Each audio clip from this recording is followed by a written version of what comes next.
Hi, everybody. You are listening to Judging Meghan with your host, Meghan Judge. I just got out of the shower and I had to race to my daughter's school, so I didn't have time to dry my hair. And I have my dear friend Robin Finn on today. It's rare. I very rarely have repeat guests, and a lot of my guests have become friends of mine. I've recently did a really great episode with my friend Carolyn Sharp, who's a relationship expert.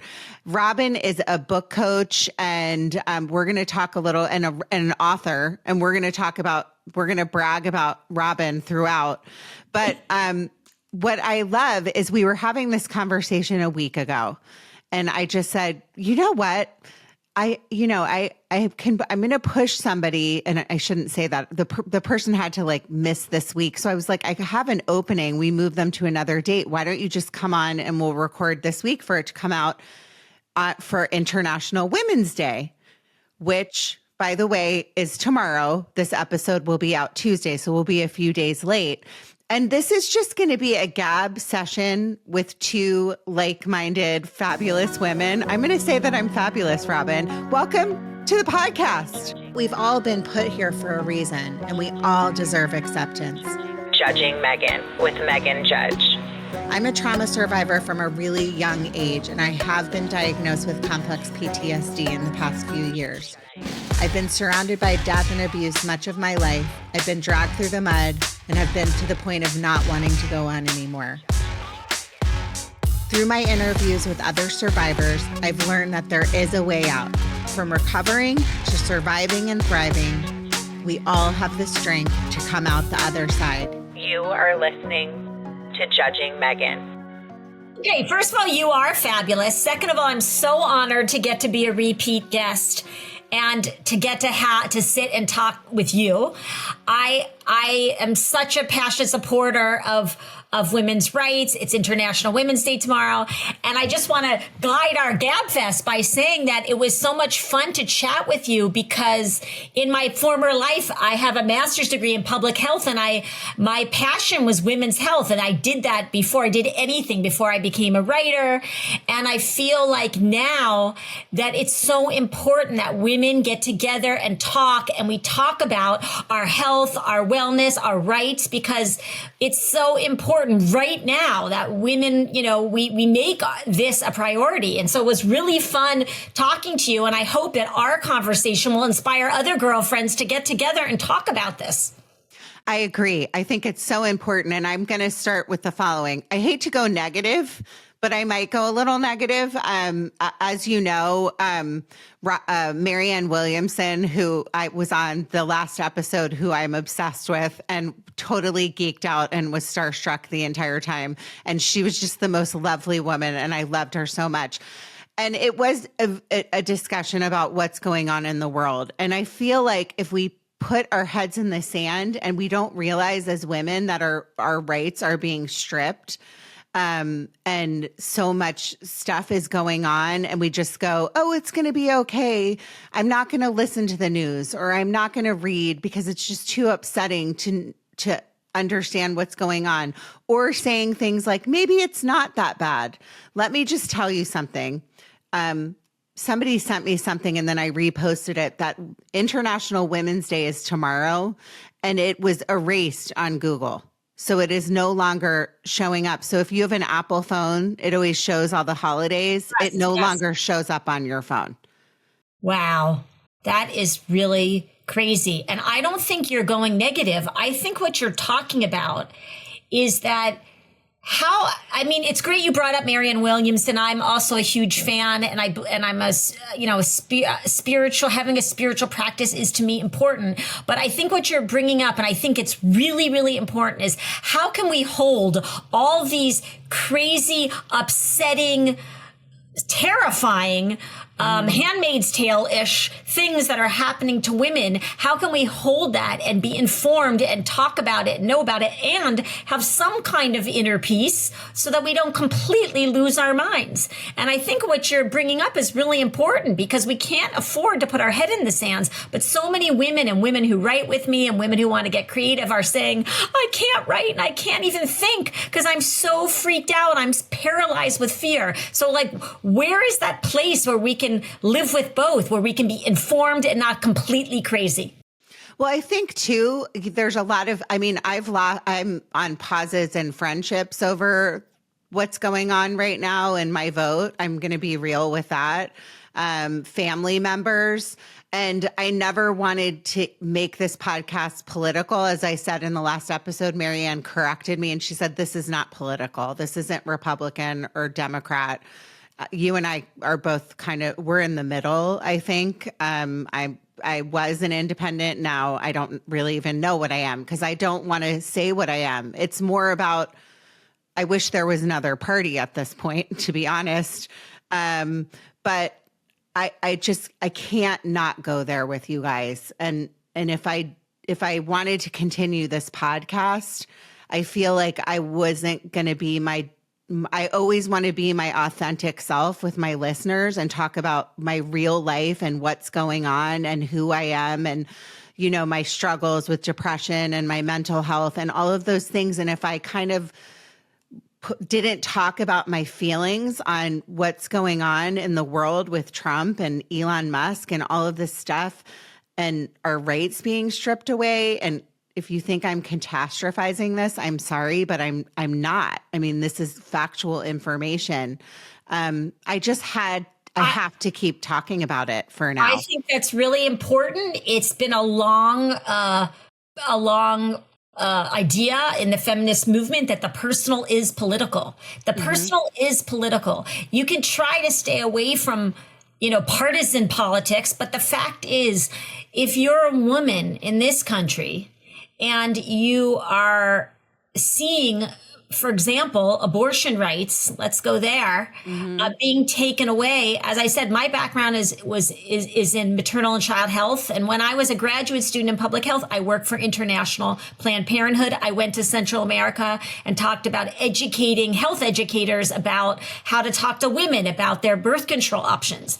Now we're in this country and we're losing our right to our abortion rights. So it's like, that's not a political issue. That's a personal issue. I have, you know, anyone who has a daughter or a son, if you have children, I mean, this is not a political issue. This is in your family for your kids. You know, it may be for yourself, depending on your age. So I agree with you that while we don't want to be political and alienate anyone, how can we not talk about things that are personally affecting 51% of the population? Women are more than half the population. We need to wake up and realize that women have the right to control their own bodies. Period. The end. In my opinion. No, I agree. And honestly, you know, it's something for me. I'm Catholic. I was brought up Catholic, and, you know, pro-life is pushed in certain religions. And I would never want to take away somebody's right to believe in that. But I will tell you this. If you are pro-life and you are anti-abortion, you have to understand that women are dying. They're not getting the rights of, like, I will tell you in my own case, I could have probably died if I didn't have have to have help with one of my pregnancies. A lot of women could have died because our rights have been taken away. Women are dying right now. Women are dying as we speak, as we're recording this. I don't know what the statistic is, because I really do believe that this is being hidden, the actual statistics now, because this is not me being a crazy person. Our news is being censored in many ways. I believe that. I've noticed things already. I have noticed when I've posted stuff, by the way, that I've got, I think I sent you this, Robin. I got like a warning. Oh, it was on one of my reels that they said something like it was too political. It wasn't even political. It was like, I don't know what's going on. So Well, go ahead. I just want to agree with you that women are allowed and should have whatever personal beliefs they have. And if you don't believe in abortion, by all means, don't have one. I mean, I don't believe in forcing anybody's beliefs on anybody else. And I respect all religions. And if people want to, if they don't feel that that's a proper thing to do, they shouldn't do it 100%. But those people for whom abortion is the choice they want to make, in my opinion, should 100% have the choice to make, have that choice. Nobody's pro-abortion. People are pro-choice, meaning you should be allowed to have the choice. And I'd say the other thing is what's happening in this country is that doctors are terrified now. They are afraid to get involved with people having miscarriages and people's pregnancies that are not viable. And so we already have had women die. Women have already died in this country from their maternal mortality is going up right now because doctors are afraid because they don't understand. Are they going to get in trouble? Is it illegal to help a woman who's having a medical emergency if there's a heartbeat? Even if the pregnancy is not viable. So we're already seeing this. So it's hard for me to understand how we're not all in the streets about this. I mean, this is really scary. This is scary stuff. I agree. And I think that it's like my body, my choice. There's a reason why they say that. And again, it is using politics. Keep it out of our personal lives. If you had an ectopic pregnancy and you didn't have, people are dying, like you said, and it is turning into the scariest part is Handmaid's Tale. The other thing that I'm going to say a little joke, but I remember watching, to bring up Handmaid's Tale, I remember watching it and then it started to jump the shark the last seasons. But that first season, I remember thinking, this would never happen. This is such a weird show. It's so terrifying and scary, but it's kind of happening. And then I started thinking, because this is how my mind works, I was like, you know what? I wouldn't be wearing the red dresses anymore. I would now be one of the green dress people. I would now, or I wouldn't be a green dress lady because I couldn't have kids anymore. I'd be one of the maidens in the gray dress, making sure everybody got through the tunnels. That's how I envision my part. Well, I'm 55, so I hear you. I'm no longer who's the one who's fertile? Is that the white dress person? No. The fertile ones are the ones that are wearing the red. And I'm not trying to joke about this, but I am trying to I always try to make light of things. No, listen, the funny, not funny thing that you said is, I'd be like, this is so unrealistic. Yes. And I just brought up with my husband, I was like, have you heard about this SAVE Act where apparently it's going to make it harder for married women to vote because it's going to make... I tell you? I told you about this. No, I didn't. Reading about it. And I said to my husband, I look up over my morning coffee. We're sitting there, the two of us, we're empty nesters. It's very quiet. We got our dog. And I'm reading this and I look up and I say, honey, can you believe this SAVE Act? It's going to make it harder for married women to vote because their name won't match their birth certificate. Isn't this crazy to try to keep married women from voting? And my husband goes, that'll never happen. And I was like, okay, are you sure? It's happening. I just told somebody, it wasn't you. I thought it was you when I was talking to you the other day. I was telling a friend of mine about this and they were like, that is not true, Meghan. I said, really? Google it. Google it. It's true. This is a real thing. It's a real thing. And so the point behind all of this, our rights as women are being stripped away.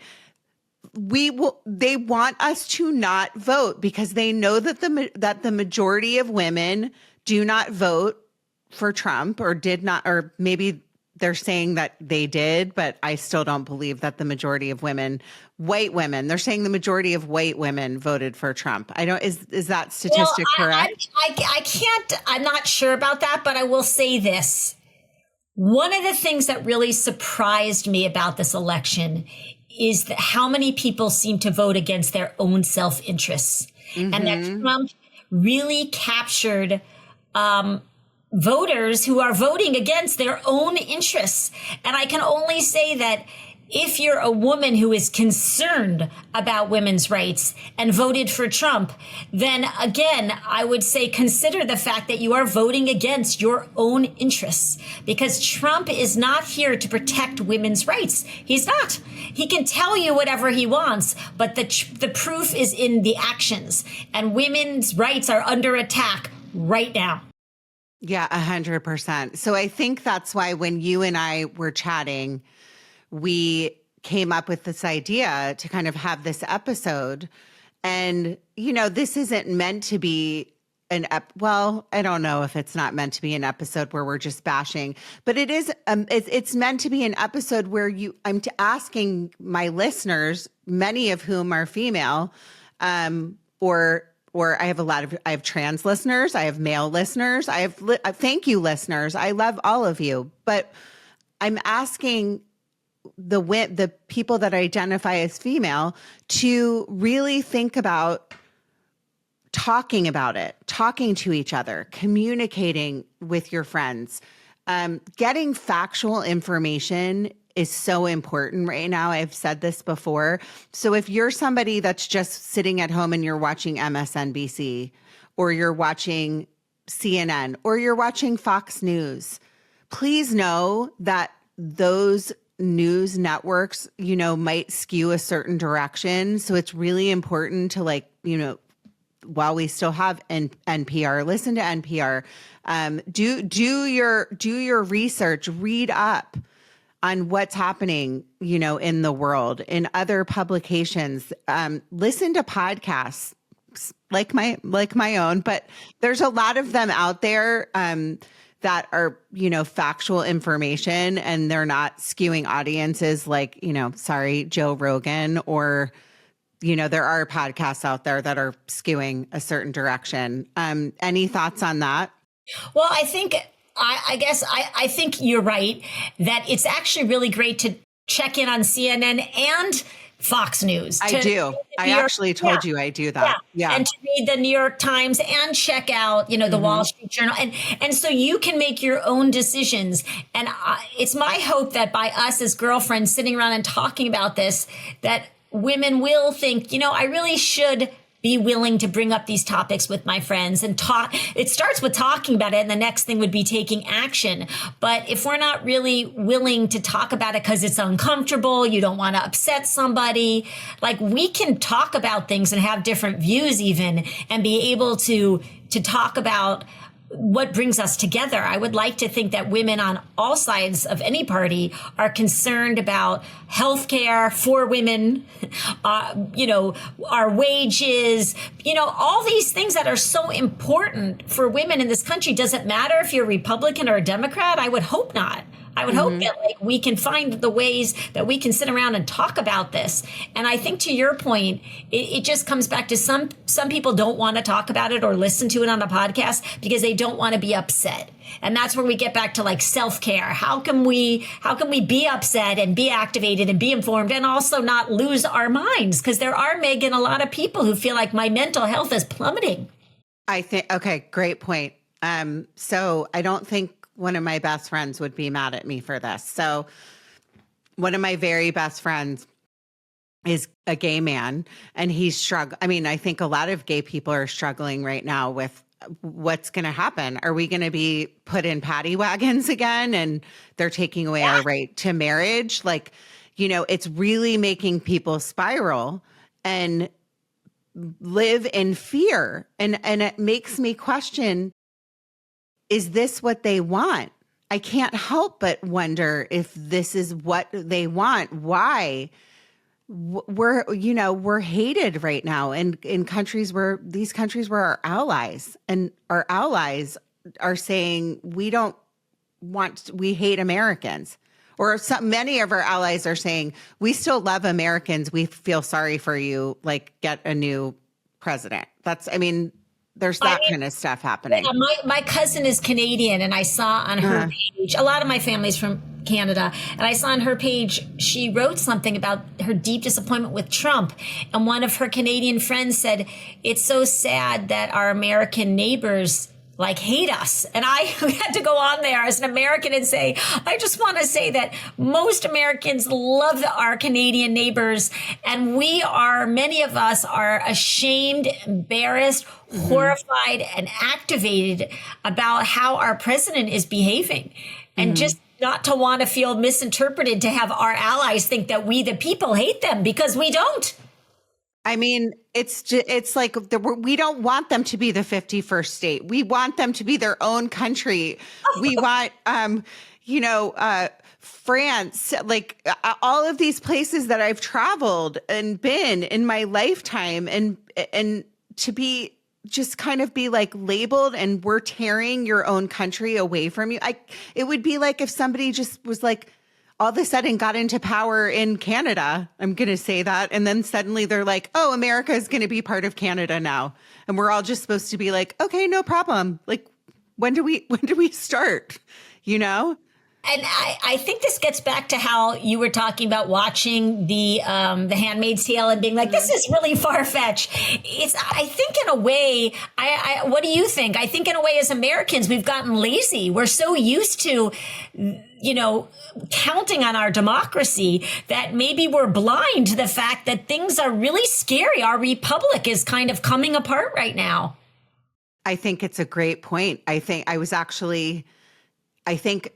I'm running errands now, for example, I'm starting to really think about, like, if you're in the grocery store and they're like, no, like the price of eggs are going up and all the tariffs and that kind of stuff that they pulled back. But, it's like flip and flopping over what's happening because the market's crashing and all these things.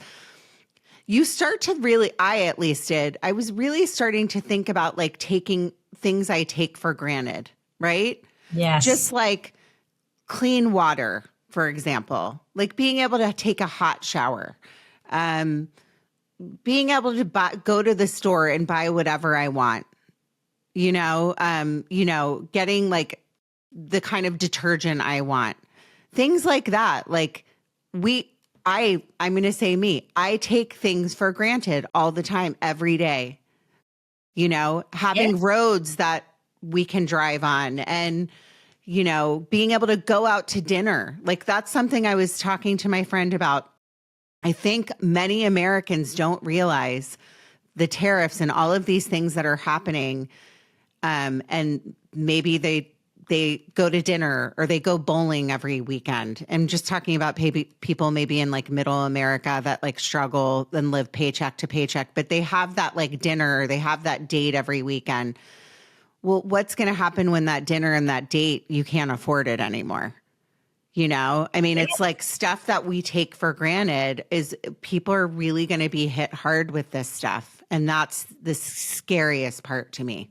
That's the scariest part, but maybe that's what needs to happen for us to get activated, because it's human nature that we don't really believe it until, like you said, when you go to Trader Joe's and you realize, oh my God, my personal grocery bill is so much more expensive. And I think there is so much we take for granted.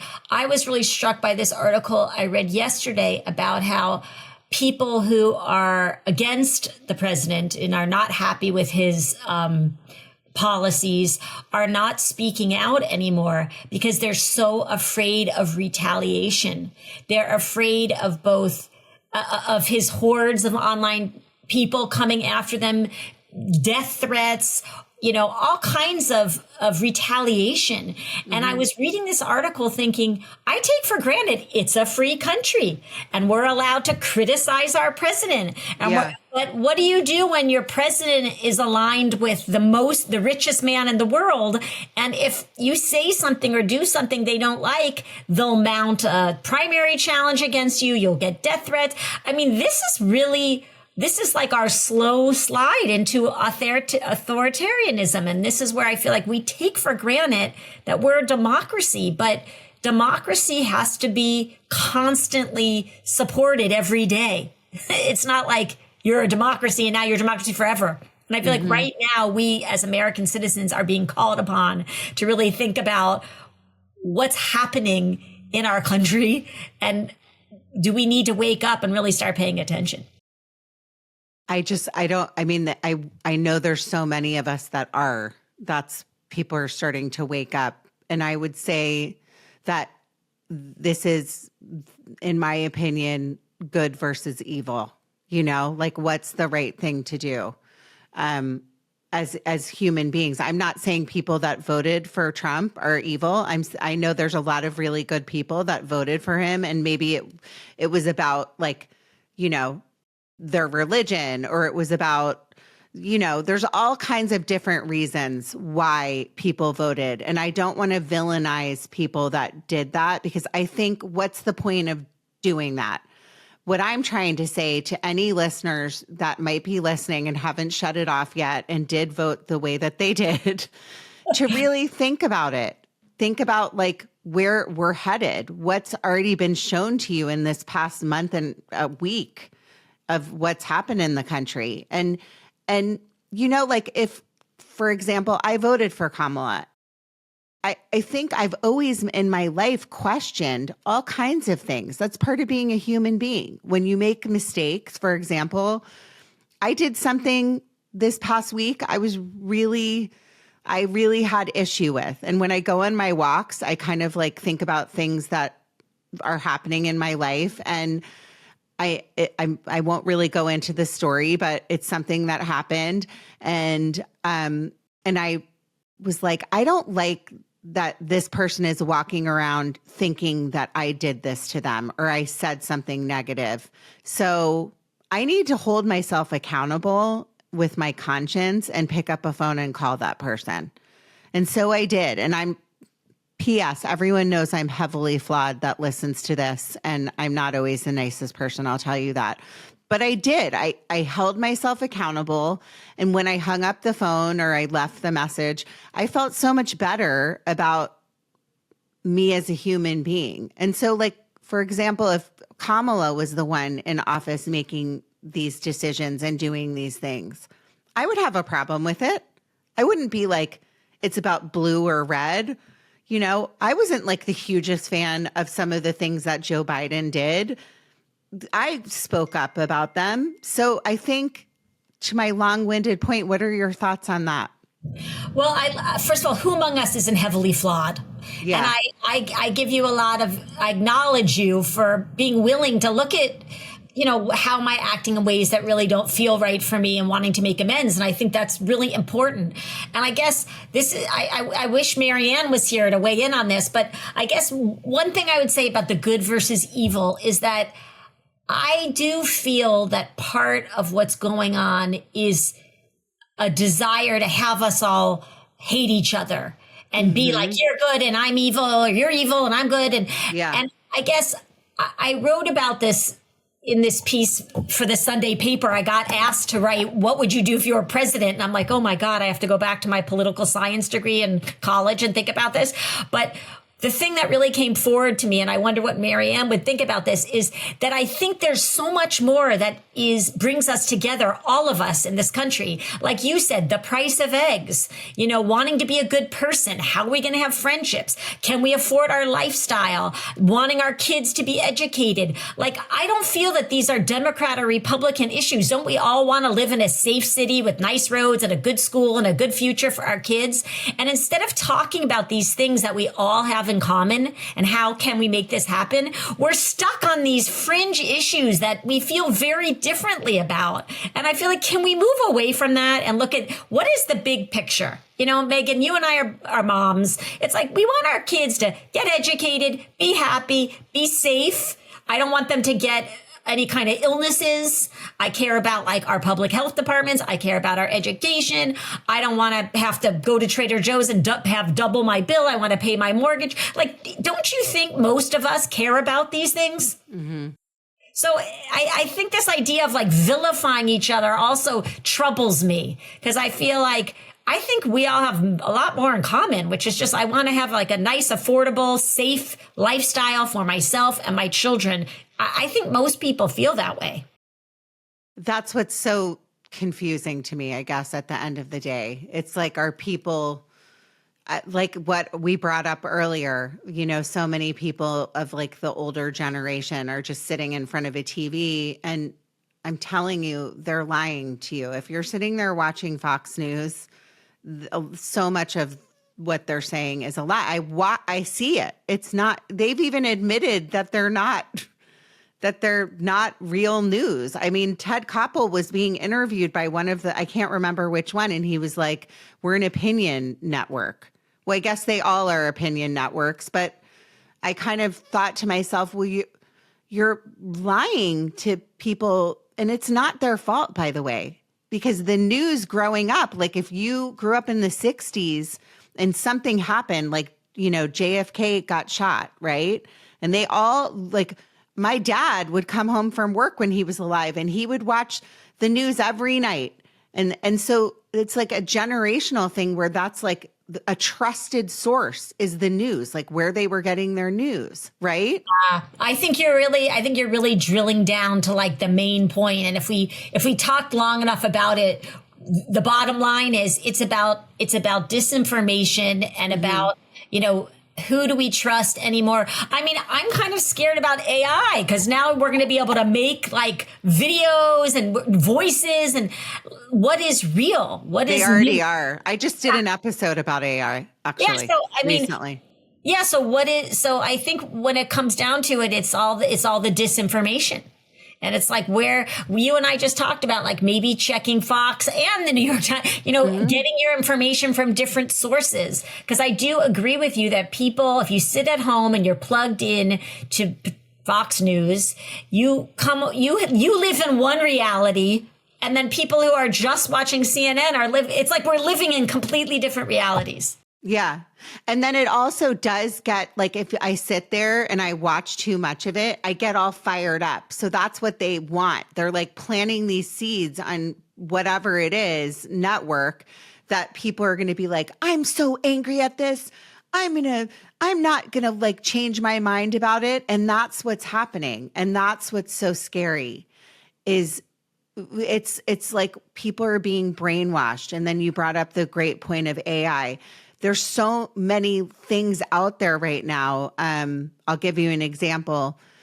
ICE deporting people. Okay. So there was some kind of, it was like a picture of a guy and he was being deported. And it was something like, this person voted for Trump and now he's being deported. But it had like a picture of him like he was an ICE member or something like that. And then I was like so confused by it. Like they were deporting ICE. It didn't make any sense when I saw it. And somebody had posted in their stories. And I have been posting more and more political things on the stories. Again, I don't want to use that word, but because I'm fact checking them before I do it. Well, it turns out this person that I follow, it was AI. He had posted something that was AI. It wasn't real. And I figured it out and I messaged the person and I said, just so you know, that thing that you posted was AI. And he said, I don't care. They're all posting, like talking about like Republicans posting fake stuff about. So I'm like, no, because then we're going, if whatever your beliefs are, you're putting out fake news. We cannot do this. We cannot do it on either side. I haven't yet listened to, but I can't wait to download your podcast with Marianne. But did she talk about, like, was there one takeaway that she talked about our future? I'm just curious. I mean, we dabbled a little bit into that, but it was more like, use your voice. And that's something like you and I are talking about today. And use your voice. Use your voice. I said to her towards the end, I said, she made like a joke about getting older. And I said, no, we need you. We need her. She has a huge audience and her platform and ran for president. And there's a ton of people, like I've gotten so many messages, good and bad, by the way, yes, about having her on and what she said and what I said, by the way. And I will say too, I hate losing followers and like rubbing people the wrong way. And I've lost followers, but I kind of in my own head am like, I don't really care if I'm going to lose followers over this. It's too important. Well, you're You know? showing the way. You're showing the way. And the way isn't always easy, but by being willing to use your voice, Meghan, and lose the followers come up May, for you to say and to stand up for what you believe, you're being a way shower for the rest of us. And I think we really need that right now. I love that message of use your voice. That's a message that really resonates with me. And I think, we've talked a lot about all the problems, and it's like, so where do we go from here? Yeah, thank you. So And solution. You're not just talking about it, you're doing it by using your voice, by making this podcast, by putting out episodes that are thought provoking. If nothing else, maybe people who listen to us or listen to your podcast with Marianne and all your other podcasts are going to have conversations that they wouldn't otherwise have. So let me ask you this, like for the sake of time. So if we do want to give people like solution-based ideas, women, because this is an episode for all the women out there for International Women's Day, what are ways that you have a platform, writing, like getting women to use their thoughts and write. So can you talk a little bit about that? Like some ideas for people that want to get involved, to use their voice, to use their platforms, to get out and if you see something, say something. If you're wrong, hold yourself accountable, like I just talked about. Yes. Well, my passion is women's voices, and my the method I use is through writing because I'm a writer, but I encourage women who come and write with Heart, Soul, Pen and write with me to allow their radical self-expression to come forward onto the page. And then the second thing is I encourage women wholeheartedly to share it. Too often, women think their stories don't matter. They feel like they have to climb Mount Everest to have something worthy of saying, which is not true.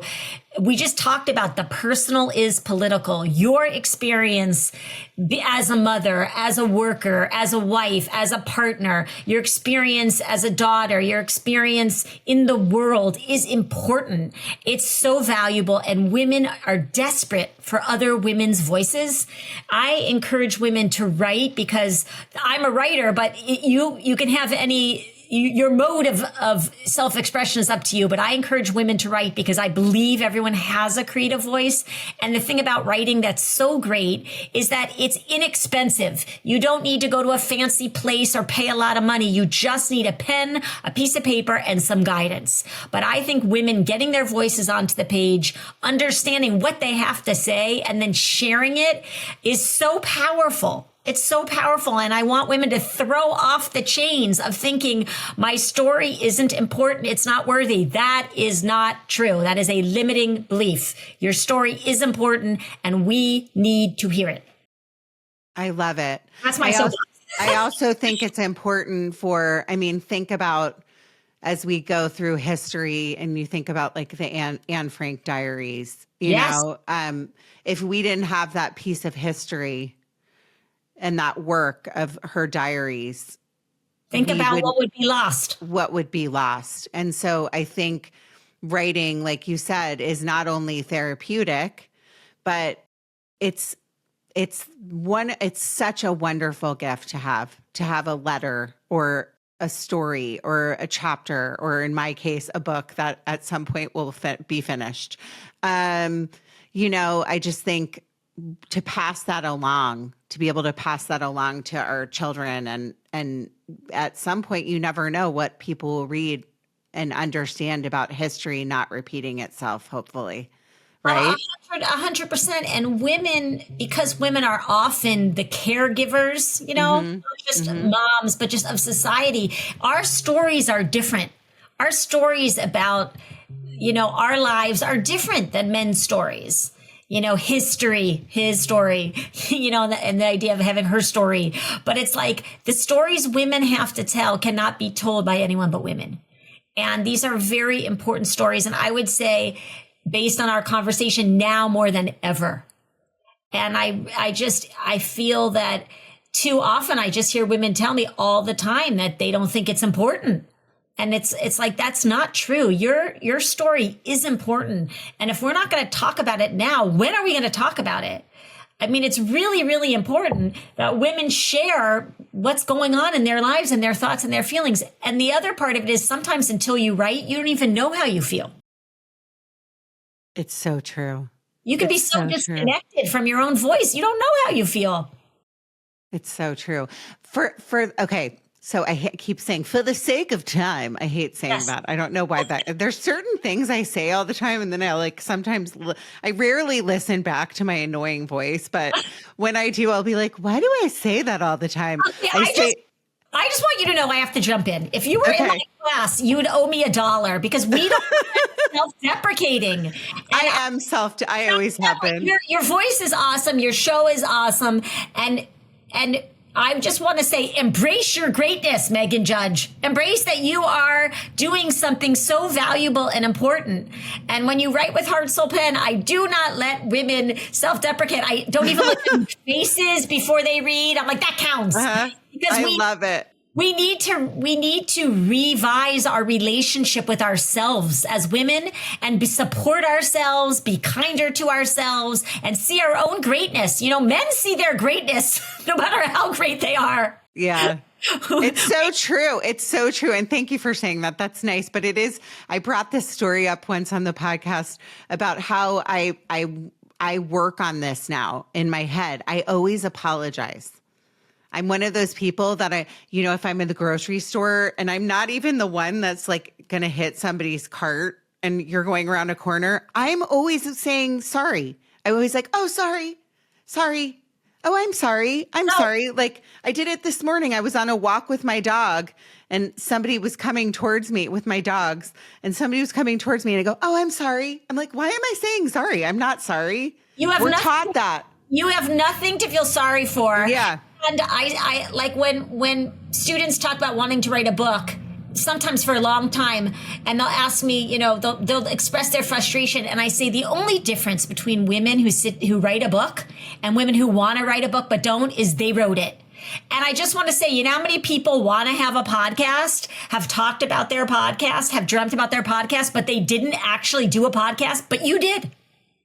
Yeah. And I always encourage people, if they have a voice and they want to do a podcast, come to me. I tell my listeners that all the time. If you have a story or you want to be a guest, for example, on my podcast, I don't turn people away because they're not of a certain level. I say it, that's why I say your story matters. So if you're listening and I do talk a lot about grief and loss, and I think everybody's stories matter. I really mean that. Okay. I need to ask about you because I want my audience to understand that you are an author. I want them to know where they can find your book and how they can get involved with Heart, Soul, Pen. Tell me some of the things that are going on with you. Okay, well, my new book, Heart, Soul, Pen, Find Your Voice on the Page and in Your Life, ladies, just came out last May, and it's available everywhere you buy books. So, if you would like to pick up a copy of the book, I walk you through the steps to revise your limiting beliefs before you ever start writing, and write and find your voice. That's what the book is all about. I also have classes, workshops, events. I teach at UCLA. I'm there at least several times a year. And then I do workshops with other organizations in LA and well beyond. So if you're interested in finding your voice and in writing with me, I would say go to robinfinn.com, and everything is there on my Facebook page, on my website, and on Instagram, I'm Robin Finn Author. And I try to post pretty much every event and workshop that's coming up. I always want to expand the community. So if people have a desire to write with women, it's a women's writing community, and to find your voice, you don't have to be a writer. You can just be someone who kind of wants to write or feels like I have something to express. Then, you are welcome to join us. I have a question. Okay, so two things. Finn is with two N's. I want everyone to know that, Finn. Also, do you have any kind of like online course? I do. Okay. I have an online course that is on Zoom, and I'm launching a brand new mastermind, and it's not available yet, but you can email me at robin@robinfinn.com and get on the wait list. But it's so funny you said that, because I've been very involved in the process of finding your voice. But what's happened is I've become aware that there's a lot of women who want to create some kind of final project, either launch their book, get essays written, start a personal journal, or some other project that they want to have at the end. So I'm creating an online mastermind group where women can come together who have some idea or some feeling that they want a final project and work 12 weeks through having something at the end. So for people who want to create a thing, this would be great for you. We use all the same methods, but it's a little bit more focused on finishing a project. Generally, I try not to do that because I want people to get into the process. But this particular mastermind is for people who want to create a book, a journal, a book of essays, something, some project. Okay. Well, let me just say in closing, because we're doing a shorter episode today, because me with the wet hair, hello, everyone, and having to go drop off something at school. I just need to say something. I was just thinking this when you were talking. The best thing about what I do is the people that I get to talk to and meet. And I am obsessed with my friend, Robin. She makes me happy. You posted something where you were like dancing and you're in like your jean shorts and you're like on your Instagram and you're like, I'm 55. I don't care. And I was just like, this is the kind of stuff that just makes me happy. So as women, we always have to, for International Women's Day, please support another woman or women, a group of women. Please do something. Take 2 minutes to walk down the street. I say this all the time. This woman probably thought I was a complete nutcase or I was hitting on her at Whole Foods the other day because she was like walking out and I was like, I really like your curly hair. It's really, really pretty. And she like looked at me like I was some kind of like nut job and was like, thanks. That made my whole day. Say something nice to another woman. Do something nice to support somebody else. I love that. You are, not only were you not a nutcase, but you are being the change you wish to see in the world. A kinder, gentler, more supportive world to other women. There's the idea of never compliment another woman in your mind. Just say it out loud. It's like at least we can really acknowledge and see each other. And I was going to say to you, when you're mentioning your wet hair, that I'm looking at your beautiful green eyes, your green nails. They're blue. Your beautiful blue eyes, your green shirt, your mint colored nails. And I think you look awesome. Tiffany blue. And I think that's such a great note to end on, to talk about like in the small ways and the big ways for women to support other women. It's like we owe it to each other. We need it. We have the power to uplift and encourage each other. And I really do feel so honored to be a repeat guest on your podcast. It's so much fun to talk to you. You're so authentic. And so it makes it so much fun to talk to you. And vice versa. I adore you. Everyone, keep going. You matter. Your story matters. Women, I love you. We have a special power. Use it. Support each other. Love each other. The end. Love you, Robin. Love you, Meghan. Thank you again for having me. Women, you're awesome. You're awesome. Yes. Thank you. Judging Meghan with Meghan Judge.